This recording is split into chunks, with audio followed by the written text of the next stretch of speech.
આ તરફ રાજકોટમાં શુદ્ધ ખાદ્ય તેલના નામે ભેળસેળનો મોટો ખેલ ચાલી રહ્યો છે। ગોંડલના ભોજપરામાં મુરલીધર પ્રોટીન્સમાં ચાલતા કૌભાંડનો પર્દાફાશ થયો છે। મુરલીધર પ્રોટીન્સ નામના કારખાનામાંથી ભેળસેળયુક્ત તેલ ઝડપાયું છે। રાજકોટ ગ્રામ્યે દરોડો પાડતા મોટી માત્રામાં ભેળસેળવાળું તેલ મળી આવ્યું છે। પોલીસે કારખાનાના માલિક જયદેવ ડાંગર સામે કાર્યવાહી પણ હાથ ધરી છે। તો રાજકોટમાં પણ હવે શુદ્ધ ખાદ્ય તેલના નામે ભેળસેળનો ખેલ ચાલી રહ્યો છે। કૌભાંડનો પર્દાફાશ થયો છે।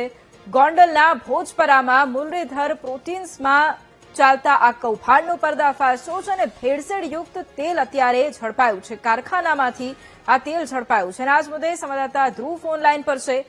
ધ્રુવ, જે રીતે રાજકોટના ગોંડલમાં મુરલીધર પ્રોટીન્સમાં જે ભેળસેળયુક્ત જે તેલ છે એ ઝડપાયું છે, અત્યારે આરોગ્ય વિભાગ દ્વારા શું કાર્યવાહી?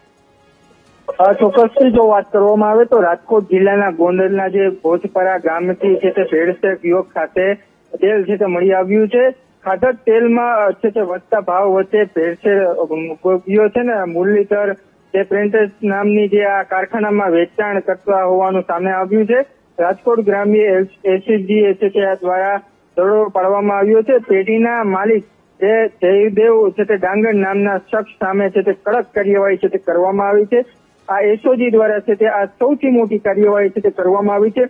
હાલ અત્યારે ફૂડ જે ડ્રગ્સના જે અધિકારી છે તે સામે રાખી અને કડક કાર્યવાહી છે તેને હાલ કરવામાં આવે છે। ખાસ કરીને ખાતર પદાર્થ એટલે કે તેલ છે તે તેમાં ભેળસેળ કરતા હતા આ તમામ છે તે વ્યક્તિ સામે તેને હાલ અધિકારી દ્વારા છે તેને હાલ કડક કાર્યવાહી છે તે હાથ ધરવામાં આવી છે। જી બિલકુલ, આભાર ધ્રુવ તમામ જાણકારી માટે।